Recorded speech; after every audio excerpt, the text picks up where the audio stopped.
I'm gonna go ahead and share my screen here. I'm hoping you guys can see my screen. Yep. Yeah, great. Yeah, so just the notes from last week, we have AMD working with Rift to update SAI for the local region IDPR. And then I noticed we had a draft high-level design for independent DPU updates. So I saw those. And then Satya had offered to take on issue 38. The gNMI mapping to size. So I got the GitHub ID and added her to the repo, etc. Prince, I saw that you just sent me a note on Teams, but I didn't have time to type anything. But the agenda is just the normal stuff this week, covering the PRs that we did and going through the ones we see are open, unless there's something specific that you guys want to present. We have the floating pipeline this week. You want to do it this? Okay, cool. So I'll hurry up then. I just noticed that our in progress queue is a little bit bigger, and we completed a couple of issues last week. And then, of course, the full meeting notes are here, so I hope you guys are getting them. Still having a tough time with that Linux Foundation mailing list. There's no real way to upload a bunch of contacts to it, so I'll send out a note to go ahead and join that. But yeah, so that's what we got. Do you want to go ahead with floating Nick then, guys? Yeah, sure. Okay, all right. Okay. Didn't realize it's that fast. Okay. Okay, well, sounds good. Yeah, let me it's just share my probably screen. more important. It's probably more important than the other things I have, so I'll let you go first. So I can see your screen. Yeah. Okay, sounds good. So basically, so I posted the PR for the SONiC packet flow and SciPI design, like the design doc PR here last night, and this is essentially the detailed design of how the SONiC pipeline works. Okay, so a little bit of terminology. You'll see like the FNIC every once in a while, so it just means SONiC. If you ever see like MEA, this means appliances, and other things is just like basic concept we have already, fairly familiar with. So I'm not going to skip them. And then the background is that so the SONiC pipeline is mostly for targeting modeling the appliances in the cloud network. So what appliances does is that is usually used for applying SDN policies for like VM, like inter VM traffic, or other things which cannot even run the SDN stack. Like doesn't have a SDN stack at all. For example, premises network. So if you ever need to talk to somewhere inside of Azure, it doesn't even have the like the SDN stack. So we have to have something like pretend to be in the middle to actually do the thing. And that's where the appliances usually gets used, and that's where the SONiC pipeline is trying to target. So because of this, the SONiC pipeline on a very high level, it is fairly close to how the VM actually works, how the VM NIC actually works. Because let's put the SONiC aside.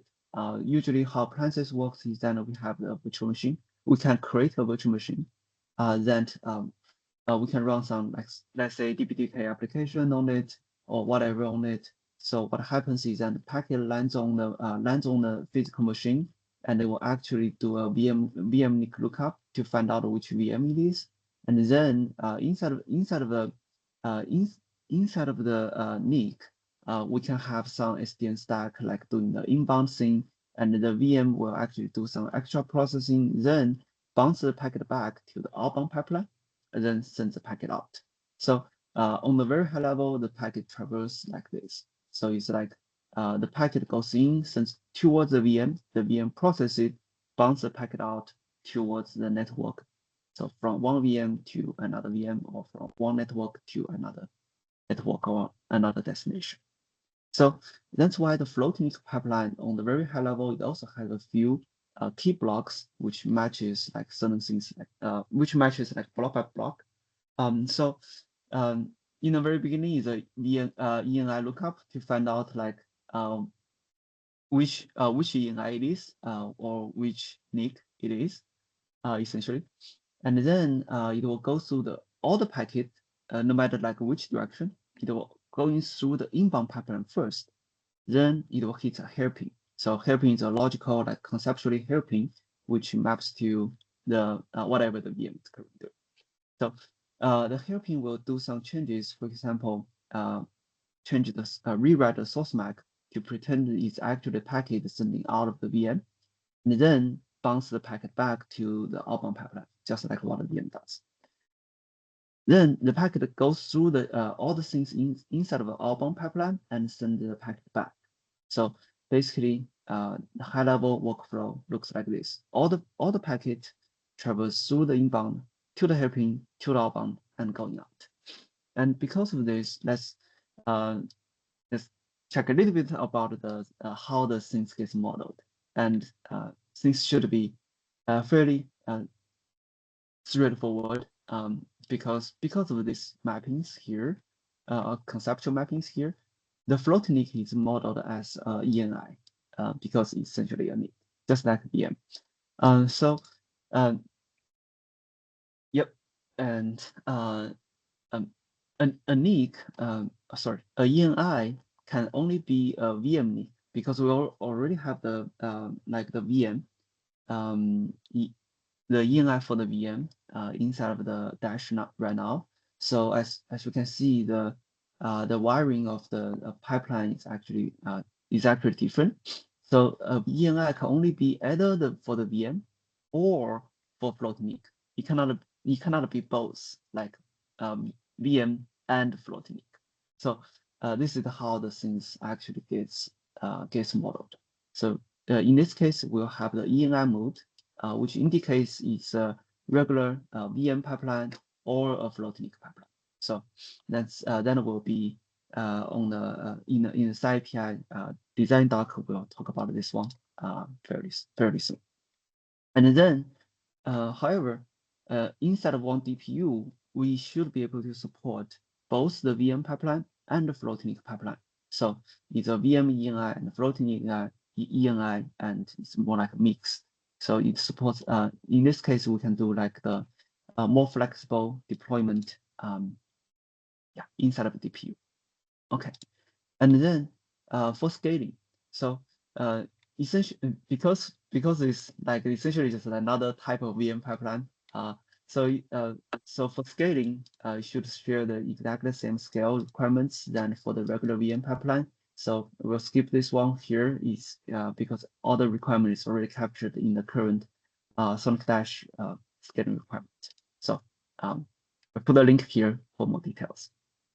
Okay, and for reliability, float NIC needs to also support HA, which means that all the inline sync, bulk sync should continue to work. All right, so this is on a very high level, and then let's dive into the details, like how the pipeline and packet flow looks like. So far, any questions? So the main differentiator is ENI versus VM on that diagram when you're doing the lookup up there. Yep. Yeah, got it. Yep. Okay. Yep. So it's conceptually very similar to how the VM works.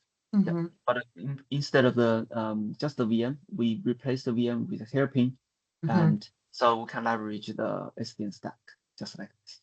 Yeah. Yep. Okay. All right. So then let's talk about how the like the detailed pipeline design and the packet flow. So on the very quick glance, is that there are two key differences between the float NIC pipeline and the regular VM pipeline in the Dash. First thing is that when we talk about this one, all packet goes through the inbound pipeline, then hit hairpin, then sends to the outbound pipeline. So because of this, there is no the real like direction lookup stage, or in this case, all the packet will just point to the inbound pipeline in the direction lookup stage. So this can be achieved by updating the VNI lookup table. So just insert entry here, points to the inbound. The second one is flow lookup is actually different. So in the regular VM pipeline, what happens is that when the packet goes in, no matter it goes to the inbound or goes to the outbound, the very first one is that it will hit the flow lookup, then go through the pipeline, then going to the flow update. The flow update will create a pair flow which covers both inbound direction and outbound direction. So in this case, if the flow is created in the inbound pipeline, then the reverse flow will be hit in the outbound pipeline. So that's how the regular VM works. However, in the SONiC pipeline, it will be different. So a single network connection, we will actually create 4 flows in total. So 2 for inbound, 2 for outbound. So let's walk through the pipeline so we can see how the things actually works. So these are the two key differences. So here we use a private link, like Express Gateway Bypass and private link as example, just to show like how the things works. And why we use a Express Road Gateway is because it's on-prem, so there is no SDN stack in here, and we need appliances to actually do the job. So it's perfect example in this case. And also for the private link, it's just showing like the IPv4 to IPv6 transformation to see how the flow actually works. So it's more specific example, yeah, to show the differences. Okay, so in this case, let's start from the very beginning. Let's say a packet. This is the initial packet. Let's say there is a packet coming from on-prem. So the on-prem will actually have the IPv4 address, the source IP. The source IP is the IPv4. Then it's coming from the on-prem that points to the edge network. And then in this case, the destination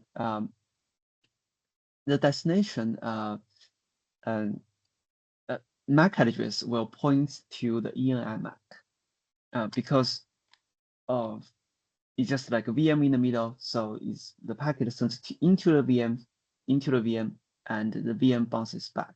So that's why all the packet that's being sent into the SONiC pipeline should have the destination MAC set towards the ENI MAC, no matter which direction. So as you can see, initial packet is have the destination MAC set to the ENI MAC. Return packet is the same. So there, so in the regular case, the return packet will have the source MAC set to the the return packet will have a different MAC. So the initial packet will have the source MAC, while the return packet has a destination MAC. However, in this case, both direction will have the destination MAC set to the EMAC. Now the packet goes in, and it hits a VNI and ENI table, and this will help set the direction, points to the inbound pipeline, and finds the ENI, points to this ENI. And now we land on the ENI. So inside the ENI, we'll go into the inbound pipeline as direction specifies. And then the first stage is flow lookup. So in this case, we'll look into flow table. However, the key is different. In this case, we will actually use the ENI MAC plus there is a flag is basically specifies that is ENI MAC the destination MAC. So here is ENI MAC the destination MAC, and in this case, the value will be true, and plus the regular in the packet 5 tuple. So in this case, we have the 7 key, 7 fields, right, to look into the flow table. So, and we'll still share the one single flow table for all the ENIs, and that's why the ENI MAC needs to be one of the key. So in this case, there are 7 keys we use 7 keys to look into the flow. If the flow exists, we'll bypass all the pipeline and goes to the hairpin. If the flow doesn't exist, then we'll still need to walk through the entire pipeline, then go into the hairpin. Okay, and when it goes through the pipeline, it will of course go into the HA, and this one will attach some HA related like HA scope, HA set information here, just for the flow replication stuff. Then it goes to the regular inbound pipeline. So the inbound side of all the mesh stages will be pretty much similar to how the VM is doing. So we'll skip all the details here, and then going to the flow table update. So in this case, in the flow table update, it will actually use this key to create a flow, and of course reverse it, creates a reverse flow. When creating the reverse flow, we are not going to change this flag.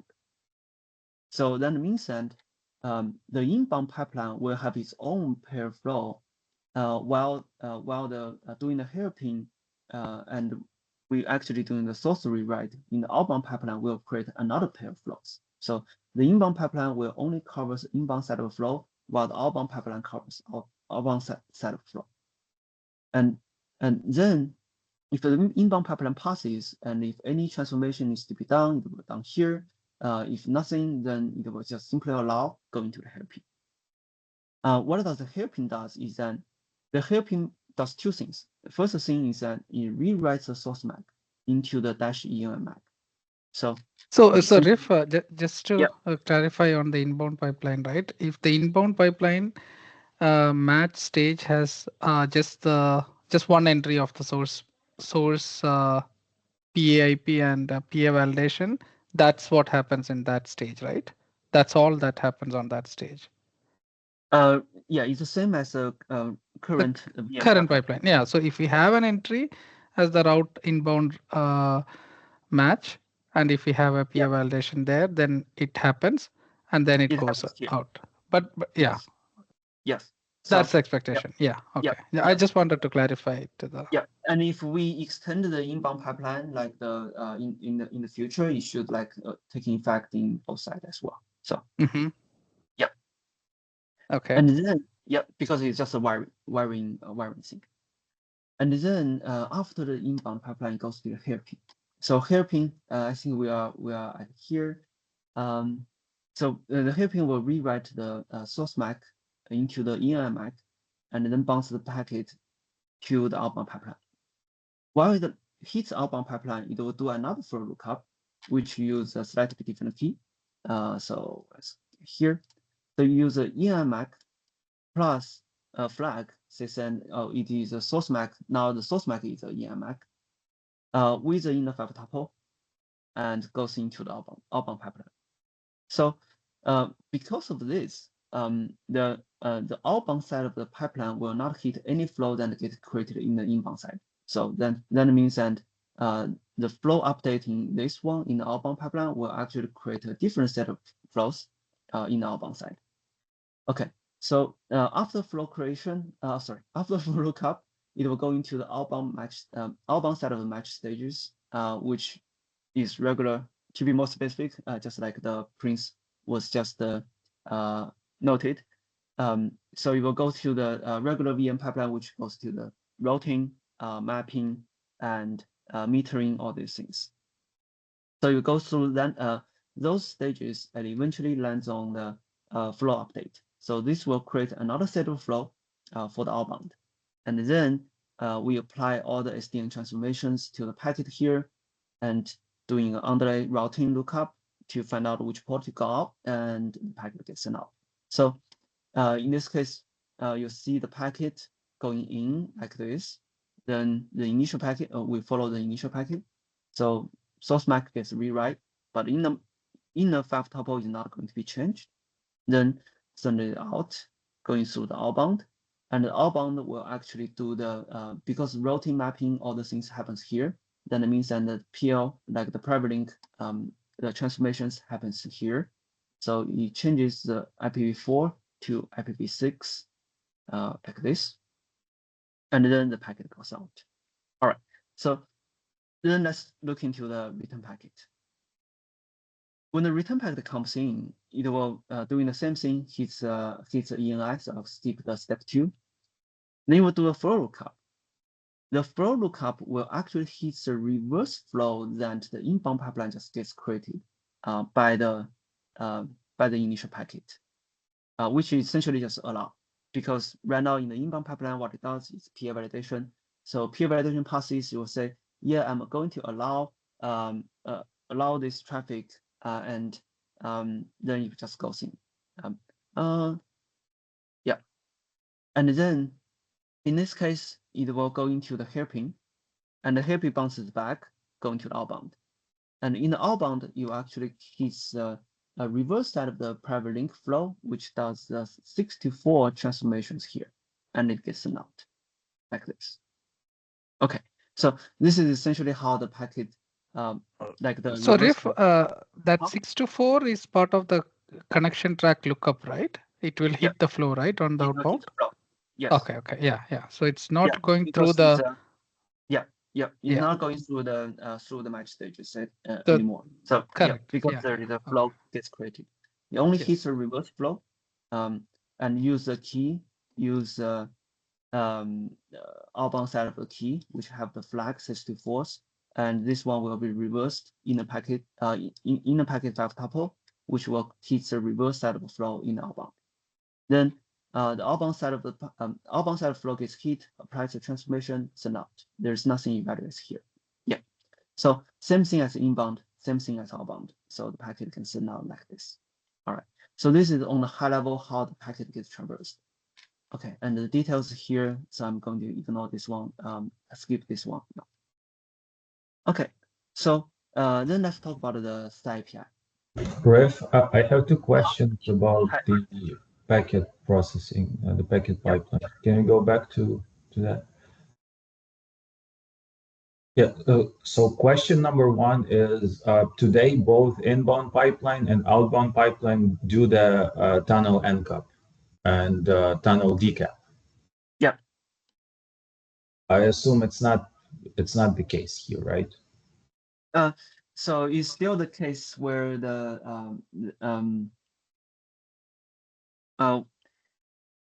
it is still the case where the decap can happen like beforehand. However, when doing the PA validation, it needs to have the PA info. Yeah, but at the end of inbound pipeline here in the floating NIC, we don't do tunnel NCAP. Yeah, we don't do tunnel NCAP. Yeah, okay. Like in the hairpin, we don't do tunnel NCAP. So the packet actually looks like this. Yeah.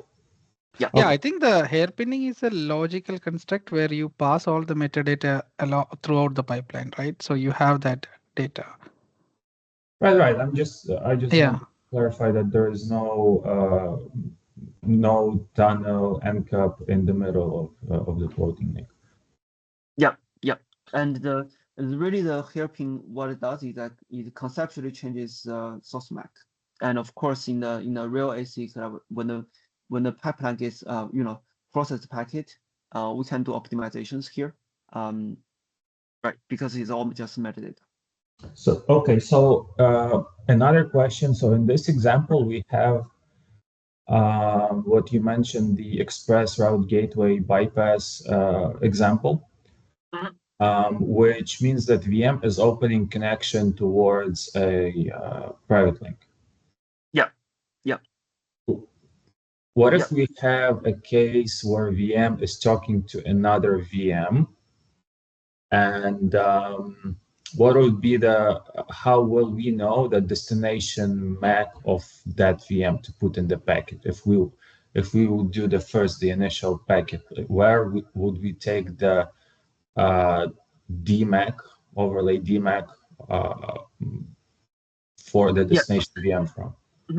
Yeah, then it's actually coming from the outbound pipeline. So outbound pipeline, like the mapping, will have the destination MAC. So mapping entry will have the DMAC. Exactly. Okay. Yeah, and I think we already have it. So yeah. We do, yeah, but I wanted to clarify that it will be provided. Yeah, it will be provided. Okay. Yeah, I think, Marian, we may have to check what is the current pipeline that we have, right? And all the tables, and let's see if there is any gaps in that. Maybe that's something worth checking, right? Mm-hmm. Right, like for example, the expectation here is there's not much changes on the current outbound and inbound separated pipelines. And here floating NIC is basically combining the two, yeah.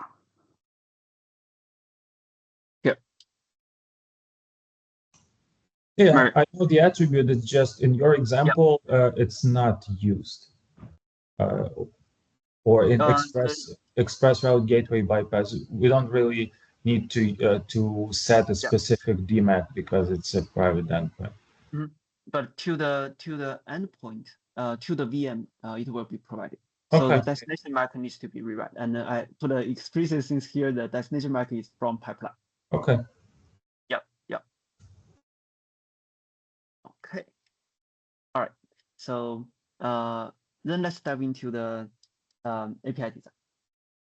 So how the API looks like is that the first thing is, of course, because we talk about the EI mode, and this is how the EI mode looks like.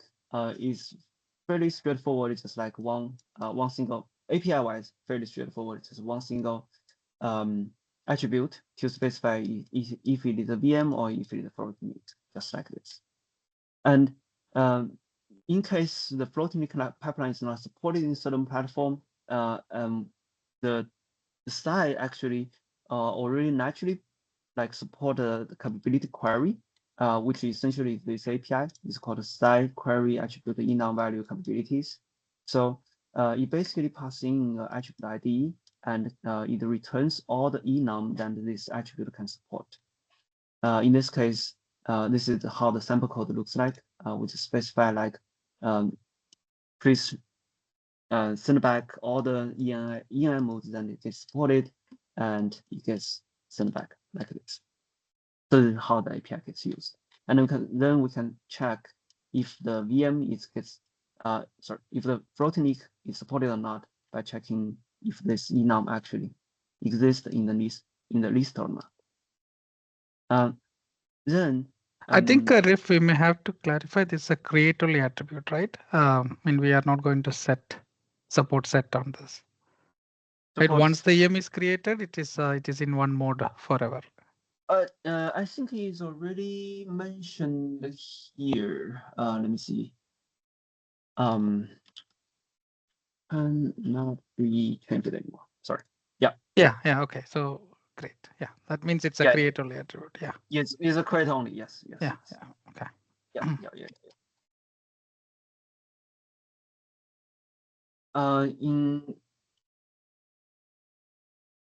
Then the next one is then because we talk about like all the packets should point to the inbound pipeline, which means that the VNI like direction lookup table needs to have the inbound a specific like action points to the inbound. Right now we don't have this one. Right now it's like all the packet is pointed to outbound and default to the inbound. So in this case, we need like specific like this VNI points to the inbound. So this needs to be changed. And then to support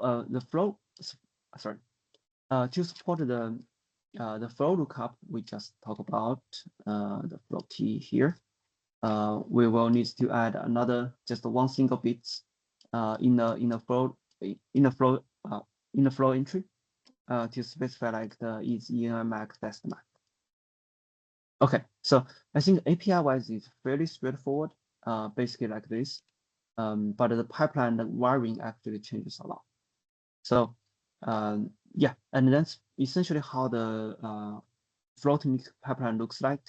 And if any questions, let us know. And if there is anything missing, we will iterate on this design doc. Okay. Yep. Sounds good. So Rick, can you please share the design here in the chat? Yep, of course. 665.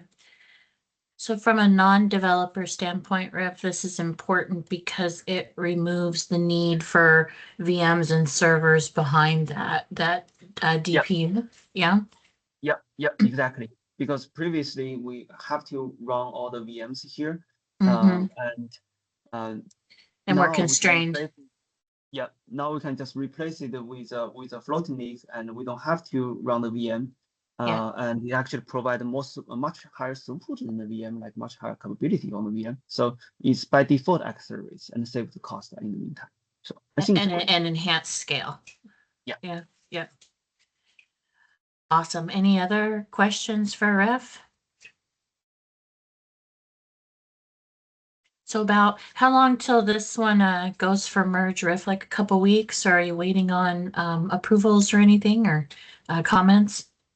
I think just like waiting for the comments. Okay. So basically, let's see if we can like have a quick check like within 1 or 2 weeks or so. If Okay. there's no more comments, then we probably can merge it in. And Okay. of course, if there is any issues and being found in the future, we can always like change the Yeah. design doc. Yeah, Yeah. because it's not like the forever. Yeah. Right. Well, that was really interesting presentation. Thank you. Does anyone else have questions on this? Okay. Thanks, Riff. Okay, I'll stop sharing now. Appreciate Thank it. Yeah. I'll go ahead and reshare my screen. Just 1 second.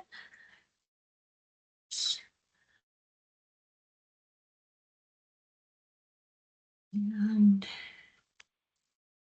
I just thought I would point out a couple of things that, oh,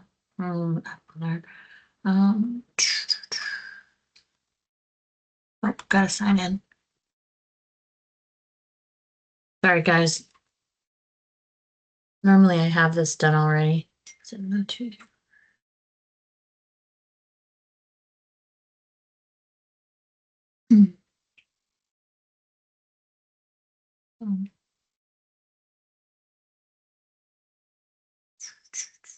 So if you can see my screen, a couple of things I noticed this week would be we were still looking. I'm pulling this in from a different repo, but we have an image for the AMD DPU that we're working on here.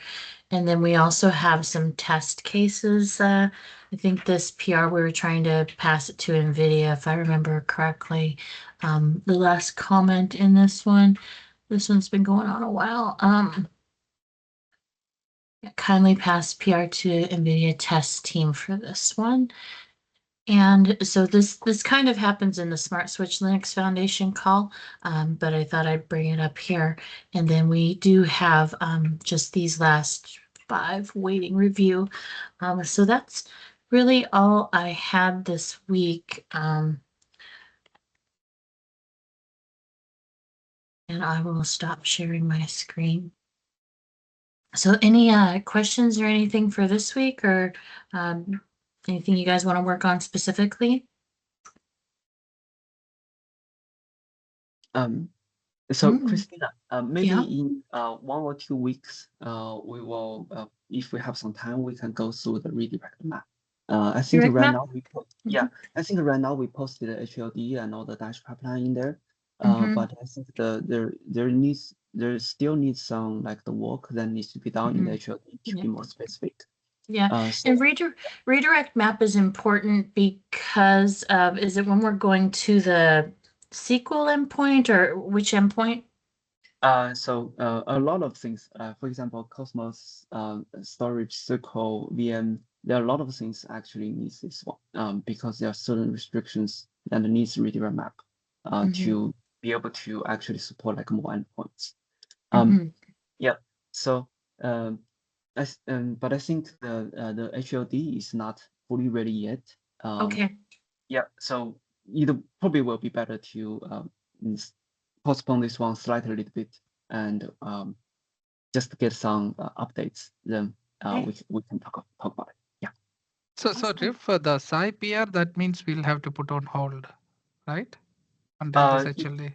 Or can we go ahead and merge that? It may be better to put on hold, but I don't have strong opinion on that. Yeah. Okay. Yeah, I don't have strong opinion on that. I think March is where the SAI branch cutoff happens. So if we can get that closed in February, then that would be great. Yeah. Yeah. Because Junhua was in Junhua was in China and it was Chinese New Year. So, but he has already come back now. So he can start work, continue to work. So I left all the comments over there, but I think it's just like the holiday. So there is no update within the platform. Yeah. Okay. And that does remind me, if we want to start including Junhua and people in different time zones over there and, TCS or other companies, I'm wondering if we could do 3 meetings a month at our normal time. And then that 4th one we could do in a time zone friendly, if you guys would be open to that.